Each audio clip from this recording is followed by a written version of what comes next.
chers amis, citoyennes et citoyens, souverains, n'est-ce pas?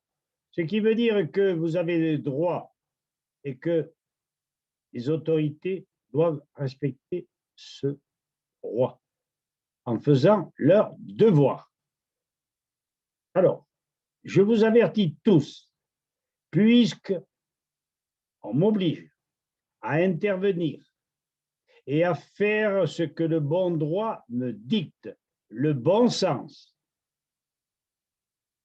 J'interviens et je ne suis pas le seul. Nous sommes une dizaine dans le sud de la France à ne plus supporter les injustices, les dénis, les déviances multiples de la part de certains appareils d'État.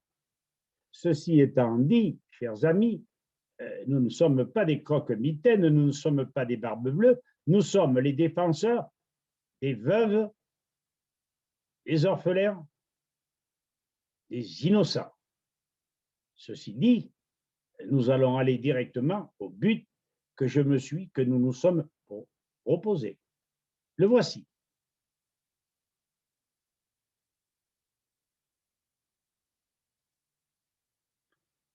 La vidéo est intitulée « L'ASE face à ses responsabilités ». Pour ceux qui ne le savent pas, A, aide, S, social, E, enfance. Cette vidéo et le document est adressé à 45 000 personnes pour le moins, et je suis sûr qu'il y en a qui vont prendre le relais. Lettre ouverte A, un extrait du document du docteur Labrèze.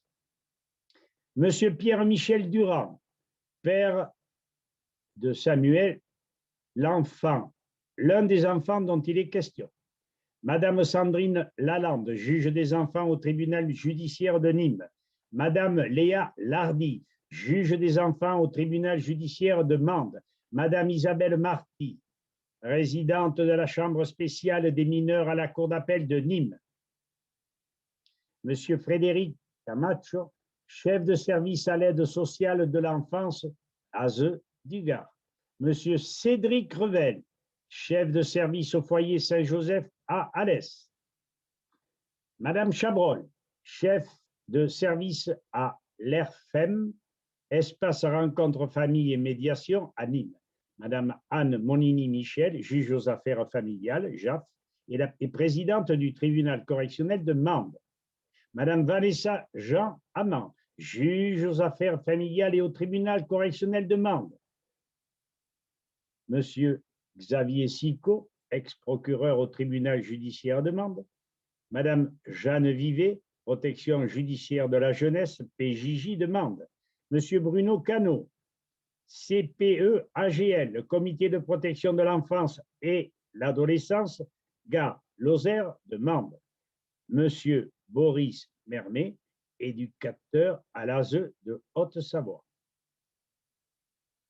Il faut que vous sachiez, cher président, cher juge, cher procureur, que notre but est de faire savoir, car notre devoir est d'informer le plus respectueusement du monde, ce qui n'enlève aucune signification de notre entêtement à ce que la justice soit respectée. Devrions-nous prendre une balle dans la tête et que tout le monde se le mette bien dans la sienne? Mesdames, messieurs, c'est le docteur Labrèze qui s'exprime à l'instant. Médecin de Madame Karine Trapp, dont les enfants Samuel et Noah lui ont été arrachés en mai 2017 à l'âge de 2 ans et demi et 7 ans et demi, pour être ensuite séparés en violation de leurs droits les plus fondamentaux.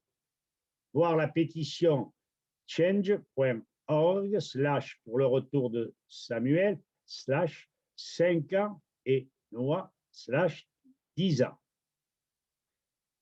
Signataire de la tribune François et le lien. J'ai assisté médicalement Madame Trapp fin décembre 2018 lors de sa grève de la faim. Je peux attester de son parfait équilibre mental et du fait qu'il s'agit de toute évidence d'une maman d'une extrême bienveillance. Cela est acté par Madame de la protection judiciaire de la jeunesse dans son récent rapport préconisant le retour rapide de Noah au domicile de sa maman et le rapprochement des enfants. Avis d'une présidente d'association faisant partie de notre groupe, concernée par les placements abusifs. Voici ce qu'elle déclare.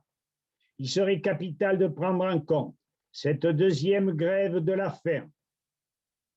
La deuxième a duré 2 mois et cette femme, cette maman, ira jusqu'à la grève de la soif. Et vous savez que l'on ne peut pas vivre plus de 7 jours, je crois, sans boire. Car une maman ne fait pas la grève inutilement. Le public le sachant, les protagonistes seront bien obligés d'effectuer une enquête sérieuse et de prendre en compte les allégations de cette maman protectrice et cette présidente d'association le souligne, à leur juste valeur afin que justice soit rendue. J'informe par compétence que le cas présent est loin d'être isolé. Il est urgent que les citoyens exercent leur pression près des pouvoirs concernés afin de résoudre ces cas entachés de déni multiples. J'en tire la réflexion suivante. À qui profitent ces injustices? Il y a toujours une question d'argent derrière. C'est Jacques Dodon qui l'affirme. L'appui de personnes intéressées, compétentes, humanistes nous sera l'appui d'un réel secours.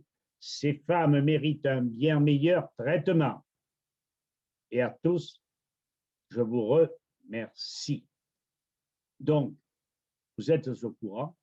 Si vous avez une âme de conscience et que vous voulez que la France se relève, je ne vous le redirai pas 2 fois. Unissons-nous, sacrebleu.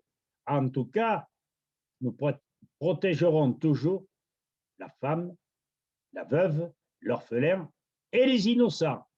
Je le répète, nous sommes le 3 mars 2021 et personne ne nous fera fléchir.